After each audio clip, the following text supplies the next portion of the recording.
শুভ সকাল বন্ধুরা, দেখো আমি এখন ডুমুর কাটতে বসেছি। ডুমুর কতটা ছিল, সেই পেরে উঠছি না বলে রেখে রেখে রেখে রেখে অনেক কমে গেছে, যে পচে গেছে। আর বেছে নিয়ে এখন কাটছি। আমি কি ফাঁকি মেরে ডুমুর কাটি দেখো। বেশিক্ষণ আমার লাগে না কাটতে। চলো দেখো তোমাদের। এটা আবার এসে গেছে গেছে বুঝেছ, এই যে বুঝি এই যে ডুমুরটার চারপাশ থেকে আমি কেটে নেব। এই যে চারপাশ থেকে কেটে নিচ্ছি। বীজগুলো মুখে পড়লে খারাপ লাগে না, বুঝেছো। চারপাশ থেকে কেটে নিয়ে তারপরে ভেতরটা যতটা পারি বটিতে, বটির মাধ্যমেই কুড়ে কুড়ে নিই।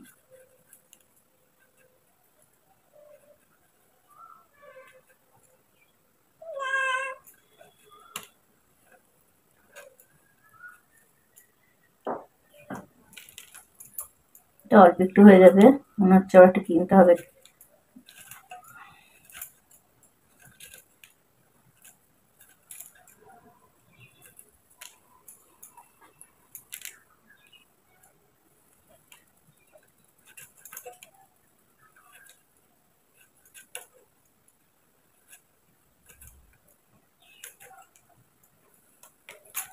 বুঝছি কি করছিস?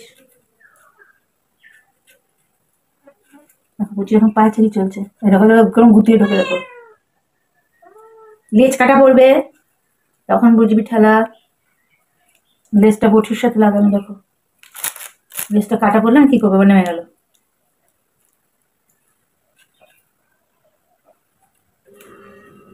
আলু দিয়ে মানে হয়ে যাবে। আজকে ভাপিয়ে রেখে দেবো, বুঝেছো। আমি এরকম করে যতটা পারি কেটে গুছিয়ে রাখার চেষ্টা করি। আজকে ইচ্ছা আছে থোড়টা করার। থোড়টা কেটে ভাপিয়ে রেখে দিয়েছিলাম, বের করে রেখে দিয়েছি ফ্রিজ থেকে। ওটা করার ইচ্ছা আছে, দেখা যাক।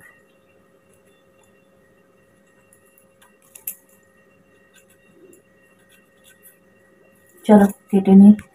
এই দেখো ডুমুর কাটা হয়ে গেছে। এই দিয়ে হয়ে যাবে আলু মিশিয়ে, ভাজা কিনতে হবে না। চলো এবার সকালে খাবারের জন্য একটু আলু ভাজা কেটে নিই, মানে রান্নাটা গুছিয়ে নিই। দেখো আজকে কী রান্না হবে। উচ্ছে আলুর চচ্চড়ি পোস্ত কাটা দিয়ে করবো।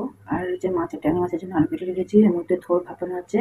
আর সকালে ফুলকপি ভাজাটাতে ফুলকপি ভাপে বসিয়ে দিয়েছি। ফুলকপি ভাপে বসিয়ে দিয়েছি। আর এই মুগ ডাল করবো। আর ডিম সেদ্ধ করে নেবো হচ্ছে সকালে খাবার। আর এখানে ভাত বসানো হয়েছে। দেখো সবজি একটা নিয়ে যাচ্ছি, এটা একটু পরিষ্কার করে নিই। চলো বাইরে চলে আসলাম।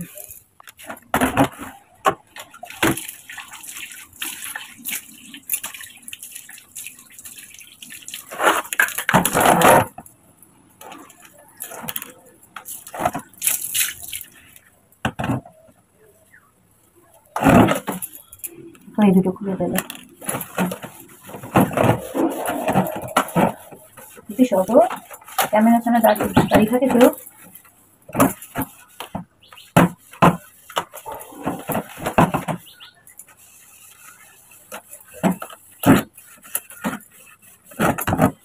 একটা গোল যাচ্ছে না, ইচ্ছা আছে গোল সবজি ব্যাগগুলো গোল গোল ভাজিগুলো ঝুড়িগুলো। যে আগের যে আমার তারের ঝুড়ি আছে, সেটা রঙগুলো উঠে দিয়ে গাছ ধরে যাচ্ছে, বুঝেছো তো। গোল ঝুড়ি পাই গাড়িতে 100 টাকা 120 টাকা নিয়ে তারপরে এটা বিক্রি করে দেওয়া। কি হচ্ছে দেখছেন, কাজ করছি।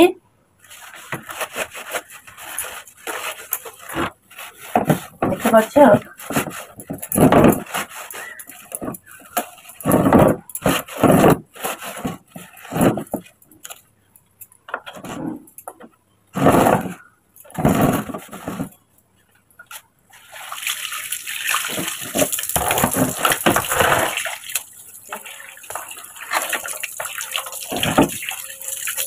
ফোনটার মধ্যে রাখি।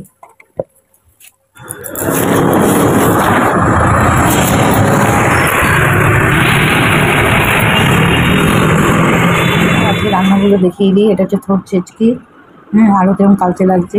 আর এটা হচ্ছে উচ্ছে আলু সর্ষে পোস্ত বাটা দিয়ে করেছি। আর এটা হচ্ছে ট্যাংরা মাছ আলু দিয়ে ঝাল করেছি।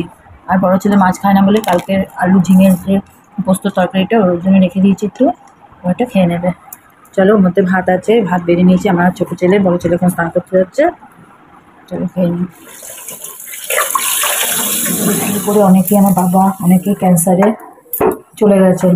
ক্যান্সার নাকি ভয়ঙ্কর রোগটা, ভয় লাগে। সেরকম না আমার কিছু হয়।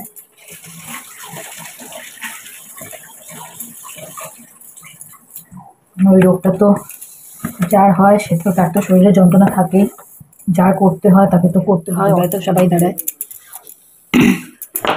মানে জীবন জীবিকার দিক দিয়ে এখনো সে দাঁড়ায়নি। ছোটটা পড়াশোনা করে, ওদের পিছনে তো একটা খরচা আছে। কী করে কী হবে সব চিন্তা করি। একই আমার ওষুধ, ডাক্তারের পিছনে এই RCT করবো জানো তো, 2টো দাঁতের RCT করতে হবে, বাট সেখানেই আমার কত টাকা চলে যাবে। অথচ ইনকাম কমে গেছে কিন্তু খরচা তো কমেনি। খরচা বরঞ্চ দিনে দিনে বাড়ছে, কেন আমার রোগের পিছনেই টাকা চলে যায়। একটু খারাপ লাগে, এক সময় ভাবি আর ডাক্তারের কাছে যাবো না, কিন্তু সেটাও তো না করাটাও তো বোকামি। ডাক্তারের কাছে না গিয়ে বা কী লাভ হবে বলে।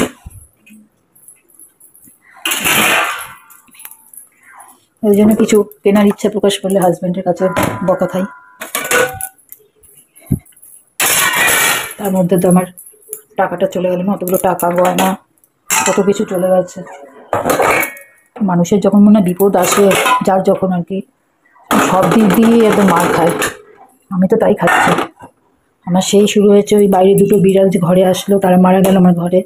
সেই তখন থেকে যে বিপদ শুরু হয়েছে, আমার বড় ছেলে কলেজ যাওয়া বন্ধ করে দিল, সেই থেকেই যেন আমার বিপদ হয়ে যাচ্ছে। জানি না শেষ কোথায়, জানি না। সেই একটা আতঙ্ক আমার কাজ করে ভেতরে, যে শেষ কী হবে।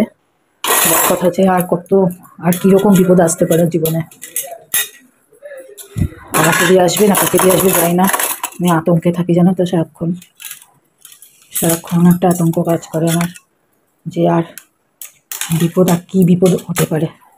ছেলে পড়াশোনা ছেড়ে দিল, এই ডাকাতিটা হলো, তার মাঝে আর বিড়ালগুলোকে মেরে দিল আগের বাড়িওয়ালারা। তার জন্যই তো আমি এখানে তাড়াতাড়ি আর ঘর না দেখে এই ঘরটাতে শিফট করে গেলাম।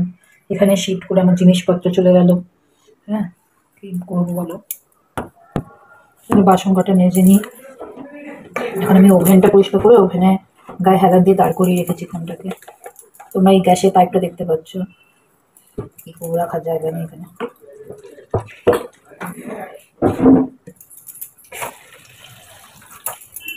হাজব্যান্ডকে একটা কিছু আনতে বললেই আমাকে কথা শুনতে হয় এখন। আগেও বলতো না যে তা না, একটু বলা একটু স্বভাবও আছে। আর এখন তো এমনিতেই হবে না, রিক্সা পড়ে গেছে, যা টাকা পেতো তার হাফ হয়ে গেছে এখন। কিন্তু খরচা তো কমেনি, খরচা বেড়ে যায়, সবারই হয়, আমার একার না, এটা সবারই হয়। একটু সংসারে খরচা যত চিন্তা করা হয় যে একটু কম করা হবে, কম করা হবে, ঠিক কোথাও না কোথা থেকে সে খরচা একটু থাকে। আবার আমাদের বাড়িতে এই যে নতুন সব রিপেয়ারিং করা হলো, রং করা হলো, সব করা হলো, সেইগুলো দেয়ালে একটা গাছ হয়েছে বাড়ি থেকে, দেয়ালে ওই গাছের ওখান থেকে জল দিতে দিতে দেয়াল নষ্ট হয়ে গেছে, সব চলতে ফেটে উঠে গেছে। আবার সেই নিচে ঘর করে ঘর সব ঠিক করতে হবে। এই দুটো পাখি চালিয়ে দে, বাসন মাজছি বাবা।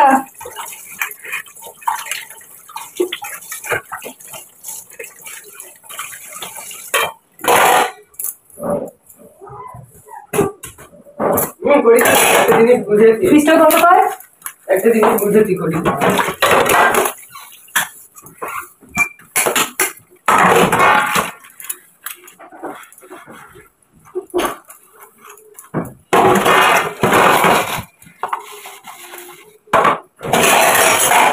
আমরা ফ্রিজ বন্ধ করে পাম্প চালাই না তো, তাহলে কারেন্টটা নাকি একটু কম ওঠে, আর ধরো ফ্রিজে পাম্পে একটু প্রেশারটা কম হয়, বুঝতে পেরেছো?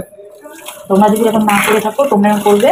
আমাদের ওয়াশিং মেশিনে যা ধরো ডেমো দিতে এসেছিল, তারাই আমাদের এটা বলেছে।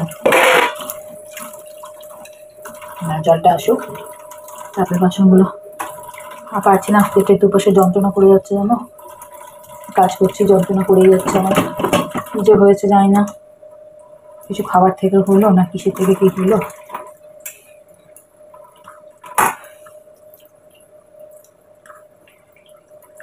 দেখি ইচ্ছা আছে রাতে থেকে একটু বেরোনোর ইচ্ছা আছে।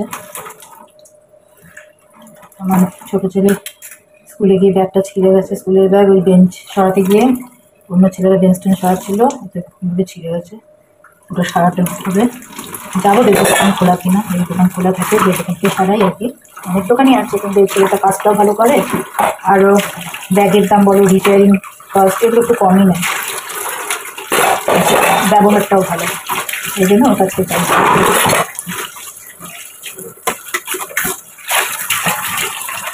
কত বাসন তুললাম আর কত বাসন, দেখো সংসারে সত্যি বাসনের শেষ নেই, তাই না বলো? বাসন মাজা, হয়তো তুমি দুটো রান্না করছো তার জন্য কত বাসন তোমাকে মাজতে হবে, বাসন আর কম হয় না কিছুতেই, আমার তো কম হয় না, তোমাদের কী হয় বলো তো একটু? আমার তো যেন বাসন পড়তেই থাকে। আবার একটা ইচ্ছা আছে স্টিলের কড়াই কেনা, আমার একটা স্টিলের কড়াই আছে, ওটা ইন্ডাকশন বেসের, কিন্তু আমারটা যেরকম না, ওটা নিচে একটা আলাদা স্টিলের, আবার স্টিলের কড়াইতে আবার স্টিলের একটা ভারী পাত বসানো, অনেক আগে কেনা। ওই পাতটা একবার ইন্ডাকশনে বসিয়েছিলাম, খেয়াল করিনি, বেশি হিট হয়ে ওই পাতটা গেছে আলগা হয়ে, ওটা যে ক্লিন দেখিয়েছি ও না বলে ছাড়ানো যায় না, স্টিলের জিনিস তো বলে ছাড়ানো যায় না, তারপরে ওটা পাল্টে যে আমি একটা নেবো সেটাও দিচ্ছে না, যেই দোকান থেকে নিয়েছি সেই দোকান থেকে বলছি কি এটা আমাদের কাছ থেকে নেন, অন্য জায়গা থেকে নিয়েছেন, আমি এগুলো কোনো বিক্রি করি না, তো ওখান থেকেই কিন্তু আমরা কিনতাম না, তো মানে স্ক্যানিংয়ে থাকতে আর কি, ওই দোকান থেকেই কিনতাম। আর ওটা তো পাল্টাতে পারছি না, ওটাতে আমি ওখানে বসিয়ে আমি রান্না করি বাড়িতে গেলে। এখানে একটা স্টিলের কড়াই আমার খুব কেনার ইচ্ছে, অ্যালুমিনিয়ামের কড়াই আছে তো বড়, ইচ্ছা আছে একটা অ্যালুমিনিয়াম কড়াই তো বাদ দেবো, কারণ অ্যালুমিনিয়াম জিনিসে তো বলছে রান্না করে খাওয়া ভালো না, হ্যাঁ ওই জন্য আমার একটা স্টিলের কড়াই খুব কেনার ইচ্ছে আছে। হাজবেন্ডকে বলছি, দেবে না মনে হয়, অনেকবার তো বললাম, দিতে চাইছে না, আসলে পয়সাটা একটা ব্যাপার আছে না, এখন তো অনেক কিছু ভেবে চিন্তে করতে হয়, আমিও কিনে ফেলতে পারতাম না, টাকাগুলো যে চলে গেছে, এখন আর কি ভরসায় কি করবো, কেন বাড়িতেও আমার কিছু টাকা আছে, কতটা কি আছে সেটা তো আমার মনে নেই, যখন বাড়িতে যেতে পারবো সময় মতন হিসেব করবো, যেহেতু এখানে একটা চলে যাচ্ছে আর ওখানে একটা আমি হাত দেবো না, আবার কবে আগে আমার টাকা জমবে কি জমবে না জানি না। আমি শুধু খরচা করতাম বড় বড় জিনিসে, হয়তো একটা গয়না পরালাম, হ্যাঁ মানে ছেলেকে একবার ফোনের জন্য টাকা দিলাম ওর থেকে, এইসবই করতাম, নিয়ে তারপরে এডিট করতে বসে বুঝেছো, তোমরা তো আমার ভিডিও সেরে কেউ দেখো না, আমি ঠিক করেছি যতটা পারবো আমি আমার কাজ করে যাব, তারপরে ভগবান আমার কপালে যা লিখে রেখেছে তাই হবে, আর কি করবো।